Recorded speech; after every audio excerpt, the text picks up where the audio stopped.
एकनाथ शिंदेसाहेब जाऊच शकत नाहीत, सरकारची ती आमची भूमिकाच नाही, हे सिद्ध करण्यासाठी मी त्यांना फोन केलेला होता.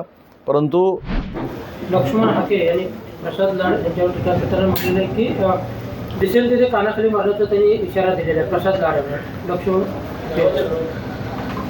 लक्ष्मण हाके हे ओबीसी समाजाचं नेतृत्व करून ओबीसी समाजाला न्याय हक्क मिळण्यासाठी प्रयत्न करत आहेत.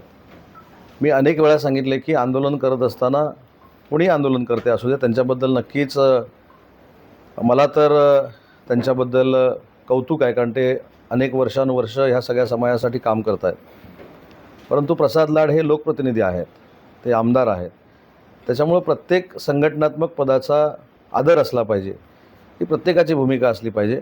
आणि म्हणून लक्ष्मण हाके साहेब असतील, मनोजदादा जरांगे साहेब असतील, ह्यांच्या ज्या काही मागण्या आहेत ते त्यांनी संवादातनं सरकारकडे मांडल्या पाहिजेत. सरकार नक्की ओबीसी समाजाबरोबर आणि मराठा समाजाबरोबर आहे. अनेक वेळा मुख्यमंत्र्यांनी देखील सांगितलेलं आहे, उपमुख्यमंत्र्यांनी देखील सांगितलेलं आहे. आणि अजून एक महत्त्वाची गोष्ट सांगतो की काल एक माझा कॉल जो मनोज जरांगेंच्याबरोबर व्हायरल झाला मीडियावर, त्याच्यामध्ये मी स्वतः पुढाकार घेतला होता आणि सरकारचं मराठा आरक्षणाच्या संदर्भामध्ये किंवा दाखल्याच्या संदर्भामध्ये कुठं चुकलं आहे हे बघण्याच्या दृष्टीनं मी त्यांच्याशी बातचीत केलेली होती. त्यांचे जे काही गैरसमज झाले ते आम्ही नक्की दूर करू.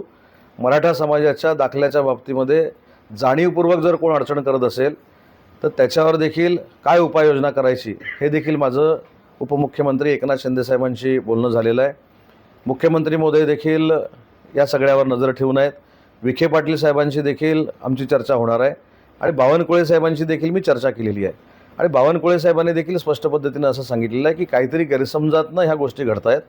सरकारनं मराठा समाजाच्या प्रती घेतलेले निर्णय हे बदलण्याचा महायुती सरकारचा कुठचाही प्रयत्न नाही आणि तसं होणार नाही. पण हे सगळं करत असताना ओबीसी समाजावर देखील अन्याय होणार नाही ही महाराष्ट्र सरकारची भूमिका ही पहिल्यापासूनच आहे. आणि म्हणून तो व्हिडिओ आपण बघितल्यानंतर आपल्या लक्षात आलं असेल की काही एकनाथ शिंदे साहेबांबद्दल देखील गैरसमज पसरवण्याची काही लोक प्रयत्न करत आहेत. ते मी आत्मविश्वासानं मनोज जरांगे पाटलांना सांगितलं की अशा पद्धतीनं एखाद्या आंदोलनाच्या विरोधात एकनाथ शिंदेसाहेब जाऊच शकत नाहीत, सरकारची ती आमची भूमिकाच नाही, हे सिद्ध करण्यासाठी मी त्यांना फोन केलेला होता. परंतु सगळ्याच नेते मंडळींना मला विनंती आहे की आपला महाराष्ट्र हा एकसंघ असलेला महाराष्ट्र आहे. त्याच्यामुळे जातीपातीच्या राजकारणामध्ये उभ्या भिंती निर्माण होऊ नयेत याची दक्षता प्रत्येकाने घेतली पाहिजे. आम्ही सरकार म्हणून देखील घेतली पाहिजे. तर सरकारला कोंडीत पकडण्याचा प्रयत्न काय, कारण एकीकडे मराठा लॉबी नाराज आणि दुसरीकडे ओबीसी समाज पण नाराज, असं का? नाही, मी असं काय म्हणणार नाही. शेवटी एखाद्याचं काम खरोखरच अडचणीमध्ये सापडलं असेल तर तो सरकारला जाब विचारण्याचा अधिकार महाराष्ट्रातल्या प्रत्येक नागरिकाला आहे. महाराष्ट्रातील सर्व बातम्यांचे विश्वासार्ह व्यासपीठ, सकाळच्या सर्व सोशल मीडिया प्लॅटफॉर्मला लाईक, फॉलो आणि सबस्क्राईब करा. तसंच सर्व नोटिफिकेशनसाठी बेल आयकॉन प्रेस करायला विसरू नका.